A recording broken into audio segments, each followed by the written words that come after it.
just wanna get crunk and do my Jersey short fist pump. I just wanna get crunk and do my Jersey short fist pump. Pump, pump, pump, pump, pump, pump, pump, pump. Hi, welcome to our latest segment of Reality Sex. I'm your host, T-Wow, and I'm here with my good friend, Snoopy, a star personality of the hit show Tintern Abbey. So, Snoopy, how do you feel about this reunion episode?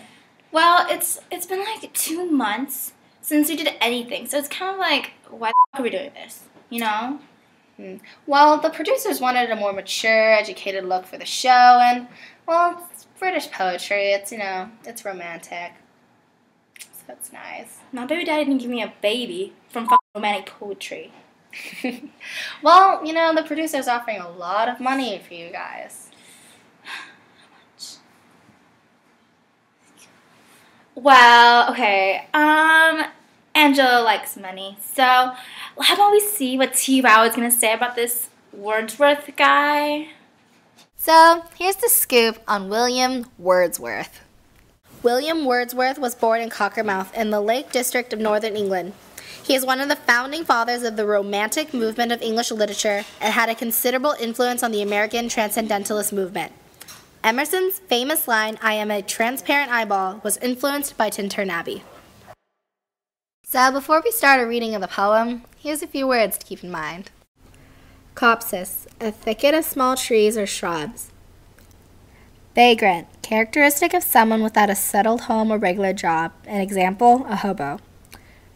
Sylvan, that which inhabits the wood, is made of tree materials or comprises the forest itself.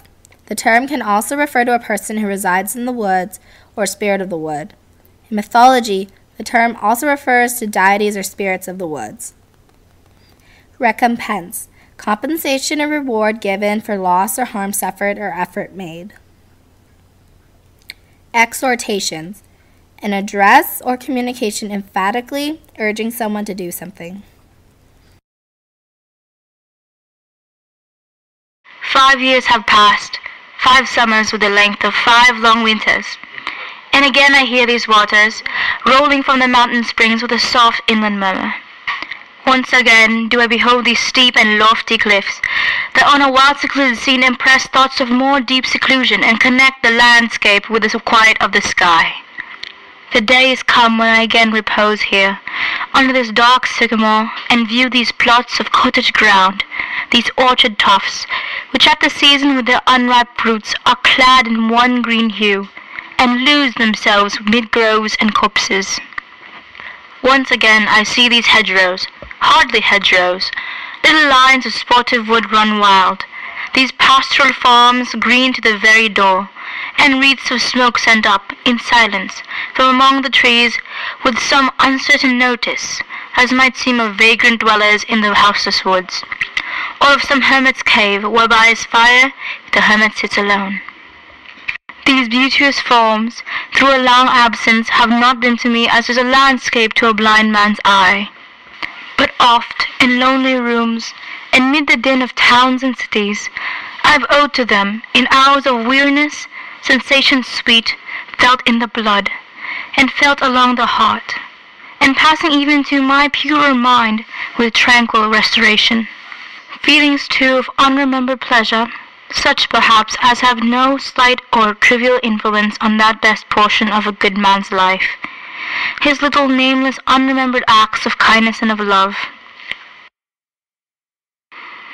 For I have learned to look on nature, not as in the hour of thoughtless youth, but hearing oftentimes the still, sad music of humanity, no harsh, no grating, though of ample power to chasten and subdue. And I have felt a presence that disturbs me with the joy of elevated thoughts, a sense sublime of something far more deeply interfused, whose dwelling is the light of setting suns, and the round ocean and the living air, and the blue sky, and in the mind of a man, a motion and a spirit that impels all thinking things, all objects of all thought, and rolls through all things. Therefore am I still a lover of the meadows and the woods and the mountains, and of all that we behold from this green earth, of all the mighty world of eye and ear, both what they have create and what perceive. Well pleased to recognize in nature and the language of the sense the anchor of my purest thoughts, the nurse, the guide, the guardian of my heart and soul of all my moral being. Therefore let the moon shine on thee in thy solitary walk, and let the misty mountain winds be free to blow against thee, and in after years when these wild ecstasies shall be matured into a sober pleasure, when thy mind shall be a mansion for all lovely forms, thy memory be as a dwelling place for all sweet sounds and harmonies. Oh, then if solitude or fear or pain or grief should be thy portion, with what healing thoughts of tender joy wilt thou remember me, and these my exhortations. Nor perchance, if I should be where I no more can hear thy voice, nor catch from thy wild eyes these gleams of past existence, wilt thou then forget that on the banks of this delightful stream we stood together, and that I, so long a worshipper of nature, hither came unwearied in that service? Rather say with warmer love, oh, with far deeper zeal of holier love. Nor wilt thou then forget that after many wanderings, many years of absence, these steep woods and lofty cliffs and this green pastoral landscape were to me more dear, both for themselves and for thy sake. Hey guys, so I went to the tanning salon this morning and we got a call from TWOW and the producers. They offered us another contract, and since we enjoy this past season so much and because we love you guys, we just had to do it. So here we are now, and we have some questions from the producers and TWOW about the poem. Alright, so first question, who is the speaker and what kind of person is she or he? Well, the speaker is definitely a he. It's Wordsworth himself. In the poem, he talks about how he's much more mature now compared to his boyish self in the past. And he could be described as a bit patriarchal, as like an older brother talking to a younger sister. Next question, whom is the speaker addressing? Well, at the footnote at the bottom of the poem says that he's talking to his sister Dorothy, but we can assume that he's talking to the general public, specifically those who are lamenting their lost connection to nature. The overall theme of the poem revolves around the idea of pantheism, the belief that God and nature are one. Wordsworth's poem is a reflection of his past and present relationship to nature. He reflects on his relationship with nature 5 years ago as one that was a violent and passionate relationship. He describes it as one where he felt it with his soul and through his five senses, and it was something that was like fire, all-consuming. You can relate that to the beginning of a relationship with the courtship and the PDA, that kind of thing.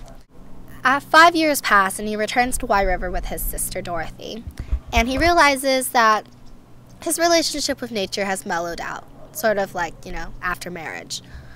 He regards nature as a source of comfort and solace when he can't deal with the corruption and the oppressiveness of reality in the city life.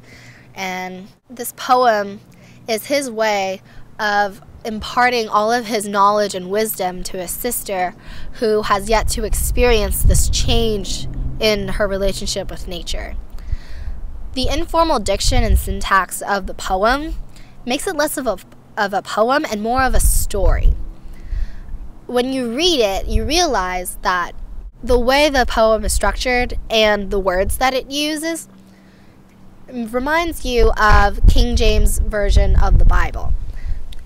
Wordsworth's poem can be considered a biblical interpretation in which nature replaces God as the omnipresent, omnipowerful being.